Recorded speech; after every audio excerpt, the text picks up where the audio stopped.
I cannot believe we are already on our fourth one. This week has just flown by. I'll be doing the fourth commander deck that came out in Mother of the Machines. I will be giving my thoughts and opinions on the deck overall at the very end. I'll be going through majority of the cards, not all of them because there's too many to go through in like a roughly 10-minute video, but I'll be giving my thoughts and opinions on the best cards and some of the newer cards because I think that's majority of the reason people buy these decks. So the commander of this deck is Kaesla, the Broken Halo. For 3 blue, red and a white, you get a legendary creature, Angel Ally, that is a mythic.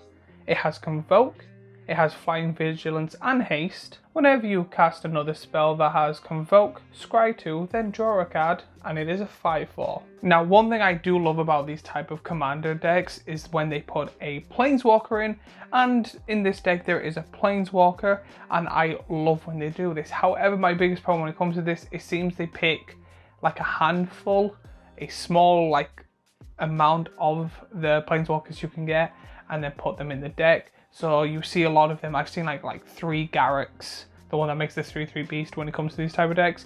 And that's kind of annoying. However, I always get excited because I collect Planeswalkers and there is 1 or 2 decks I've bought because I wanted majority of the cards, but that little thing that pushed me was, oh, I get a Planeswalker I never had before.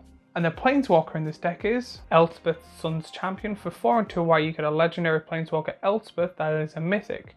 It starts on 4 loyalty. +1, create 3 1/1 white soldier creature tokens.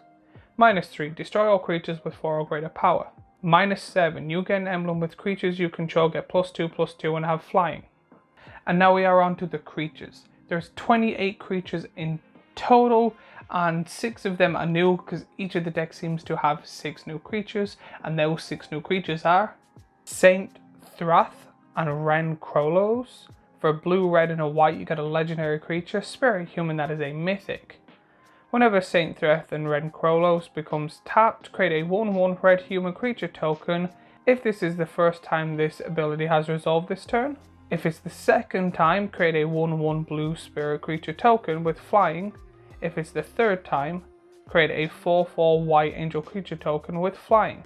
Whenever you cast a spell that has Convoke, untap Saint Thrath and Ren Krolos. He is a 3/4. Mist Meadow Vanisher. For 2 and a hybrid mana of a white and blue, you get a creature Kithkin Wizard that is a rare. Whenever Mist Meadow Vanisher becomes tapped, exile up to 1 target non-land, non-token permanent. Return that card to the battlefield under its owner's control at the beginning of the next end step, and it is a 3/2. Flock Chaser Phantom. For 4 white and a blue, you get a creature spirit that is a rare. It has Convoke, it has Flying and Vigilance. Whenever Flock Chaser Phantom attacks, the next spell you cast this turn has Convoke, and it is a 5/5. Joyful Storm Sculpturer. For 3 blue and a red, you get a creature human shaman that's an uncommon. When Joyful Storm Sculpture enters the battlefield, create 2 1/1 blue and red elemental creature tokens. Whenever you cast a spell that has Convoke, Joyful Storm Sculpture deals 1 damage to each opponent and each battle they protect. Wildfire Awakener. For X 1 red and a white, you get a creature human wizard that is a rare. It has Convoke. Whenever Wildfire Awakener enters the battlefield, create X 1/1 red elemental creature tokens with, whenever this creature becomes tapped, it deals 1 damage to the target player, and it is a 3/2. Nesting Dovehawk. For 3 and a white, you get a creature bird that is a rare. It has flying. At the beginning of each combat on your turn, populate. Whenever a creature token enters the battlefield under your control, put a 1 counter on Nesting Dovehawk.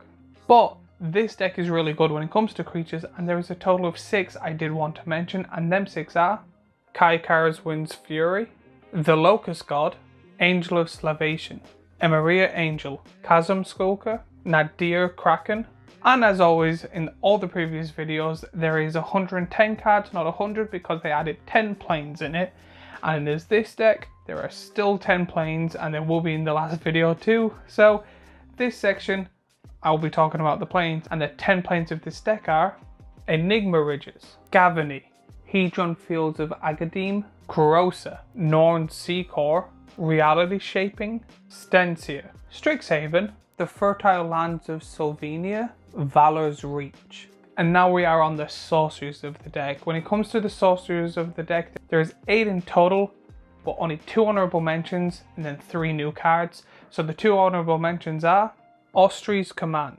Hour of Reckoning, and then the 3 new sorceries in this deck, are Path of the Ghost Hunt. For X1 and a Y, you get a sorcery that is a rare. Create X1/1 whites for a creature tokens with flying. It has Wool of the Planeswalker. Starting with you, each player votes for Planeswalker or Chaos. If Planeswalker gets more votes, Planeswalk. If Chaos gets more votes or the votes are tied, Chaos ensues. Ren's Resolve. For 1 and a red, you get a sorcery that's a common. Exile the top 2 cards of your library. Until the end of your next turn, you may play those cards. Temporal Cleansing. For 3 and a blue, you get a sorcery that's common. It has Convoke. The owner of target non-land permanent puts it into the library second from the top or the bottom. When it comes to the instants in this deck, there's 11 in total, but I only really care about 5, and they are the 5 new ones. So I'm just going to be talking about the 5 new ones. And the 5 new ones are Cut Short. For 2 and a white, you get an instant that's a common. It has Convoke.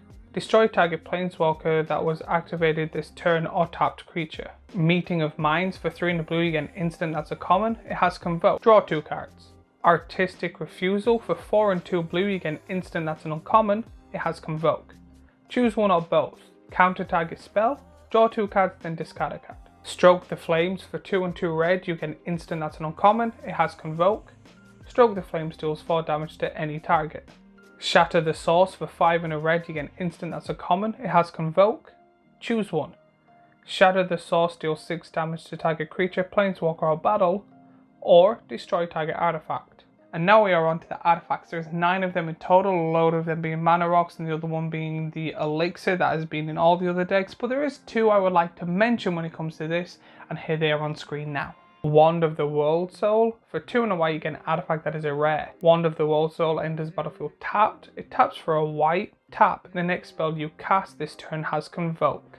Deluxe Dragster. For 4 and a white, you get an artifact vehicle that is a rare. Deluxe Dragster can't be blocked except by vehicles. Whenever Deluxe Dragster deals combat damage to a player, you may cast target instant or sorcery card from that player's graveyard without paying its mana cost.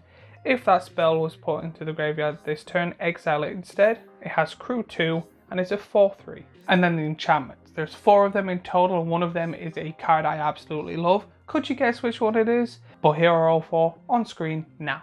Whirlwind of Thought, Improbable Alliance, Conclave Tribunal, Impact Tremors, and then the lands of the deck. There are 39 lands in total, and this is the part where I start to get a bit like meh when it comes to these decks. I would really like it even if there was 1 or 2 kind of higher lands than they are, because I'm kind of sick of seeing the same lands over and over again. And I know it's one of those things where if I want a bunch of the cards and there's not many of the lands I want, it puts me off buying it. I'm not sure if that's just me. Let me know if you're like that also in the comments down below. But the lands are just your generic like basic lands, dual lands, and then a few others thrown in that everyone I know has multiple of, at least. You might get 1 or 2 rare lands, but they're so like cheap now because of the amount of being reprints and stuff like that, or newer, better lands being made, that the land base is just meh, in my opinion. Now when it comes to this deck as a whole, I think this deck can be really, really powerful. Originally when I seen Convoke, I was like, meh, it's not that best, it's not that good. It is good, but not amazing. There was always better cards I found. However, with the new reprints and the new cards that do Convoke, and the amount of token generation in this set alone, I do find with this commander, with a few upgrades, this deck can be absolutely amazing or broken. However, it is very commander based, but it will still be a very heavy creature deck, token generation deck, and a very powerful deck if you set your mind to it. So if you are looking for a powerful deck and you really don't know what to do, with a good amount of money or a good chunk thrown into this deck, or a good few cards from yourself or friends, this deck can be absolutely powerful. But as always, let me know what you think of this deck in the comments down below. If there was any cards you would add into the deck, also let me know in the comments down below. Remember to like, subscribe, and follow me on all my other social media. And also, if you like this video, I have the 3rd one of these 5 videos here. I have a playset of Is It Worth It of other sets and commander decks and stuff like that right here. And then a beautiful subscribe button that I think you should hit right here. And I will see you in the next video.